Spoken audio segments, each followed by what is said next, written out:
तुम्ही पाहिलं असेल उबाठा गटाचं वाटोळं झालं, शरद पवार साहेबाच्या पक्षाचं वाटोळं झालं आणि करायला हे स्वतःच कारणीभूत आहेत. तुम्ही दुसऱ्याचं वाईट कराल तर तुमचं निश्चित वाईट होणार आहे, याच्यात काही शंका नाहीये.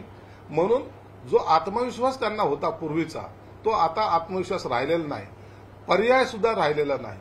आता त्यांच्याकडे असलेले कार्यकर्ते असतील, आमदार असतील, आणखीन पदाधिकारी असतील, आता त्या ठिकाणी राहण्याच्या मनस्थितीत ते राहणार नाहीत आणि येणारी विधानसभा ही किती अवघड होणार आहे याची जाणीव कदाचित त्यांना झाली असावी. कालच्या एक्झिट पोलमध्ये जरी केंद्रात एनडीए सरकार येत असलं तरी महाराष्ट्रात मात्र महाविकास आघाडी नवी आघाडीला सर्वात जास्त सीट ज्या आहेत त्या एक्झिट पोलमध्ये दिसत आहेत. तुमच्या खास करून शिंदे गटाच्या ज्या सीट्स आहेत त्या कमी दाखवल्या जातात. आम्ही सीट 15 लढवलेल्या आहेत. आमचा 12चा अंदाज आहे. 2-3 सीट मायनस होणे हा काही मोठा राजकीय सेटबॅक होऊ शकत नाही.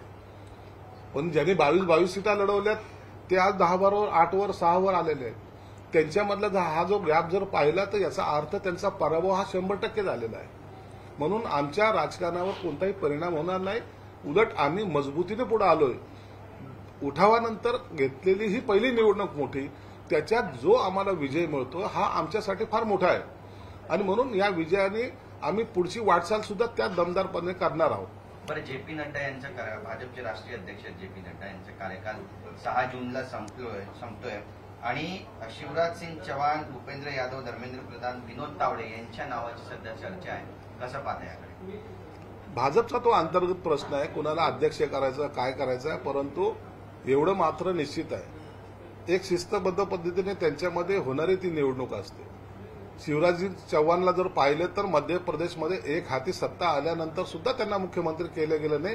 कदाचित त्यांची वर्णी हे अध्यक्षपदासाठी लागू शकते असा अंदाज आहे.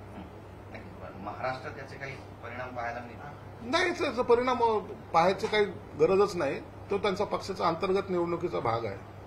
सर, विनोद तावडे यांनी ज्या पद्धतीने बिहारमध्ये रणनीती आखली आणि बिहार सत्ता जी आहे ती ज्या पद्धतीने पलटवली, कुठेतरी विनोद तावडे यांचं देखील नाव त्या ठिकाणी चर्चेत आहे. महाराष्ट्रातला एक मोठा आणि महत्वाचा चेहरा म्हणून देखील त्यांच्याकडे पाहिलं जात आहे. विनोद तावडेंची भूमिका जर तुम्ही गेली 10 वर्ष जर पाहत असाल तर भाजपसाठी अत्यंत झोकून देणारा कार्यकर्ता म्हणून त्यांच्याकडे पाहिलं जातं. जे काम पक्षाने दिलं ते एकदम परफेक्ट कसं केलं जाईल यांच्याकडे त्यांचा कल असतो. छोटा कालावधी नाही. 10 वर्षामध्ये त्यांनी केंद्रीय राजकारणामध्ये, राष्ट्रीय राजकारणामध्ये आपलं अस्तित्वाची उंची जेवढी वाढवली ती महाराष्ट्रासाठी खऱ्या अर्थानं अभिमानाची गोष्ट आहे. म्हणून विनोद तावडेसारखे जरी उद्या जर राष्ट्रीय अध्यक्ष झाले तर त्याचा सर्वात जास्त आनंद हा आम्हाला होईल. सर, केजरीवाल तिहाड जेलमध्ये आता पुन्हा एकदा आज जात आहेत. त्यांनी ट्विट केलं आहे, त्यांनी असं सांगितलेलं आहे की मी महात्मा गांधी यांचं पुतळ्यांचं दर्शन घेणार, त्यानंतर हनुमान मंदिरामध्ये जाणार. तर कुठेतरी हनुमान हे जे धार्मिक गोष्ट केली जाते किंवा हनुमानवरून ज्या पद्धतीनं मागच्या 3-4 वर्षामध्ये राजनीती बघायला मिळाली आहे, कुठेतरी त्याला एक ट्विस्ट दिसून येतो असं वाटत नाही? तसं काय नाही.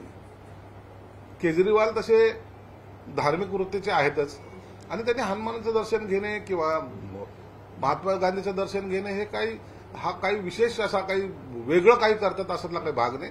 त्यांनी निश्चित दर्शन घ्यावं, त्यांना शांती. तसंही जेलमध्ये महात्मा गांधीजीची प्रार्थना असते, तीही सुद्धा पाठ होईल.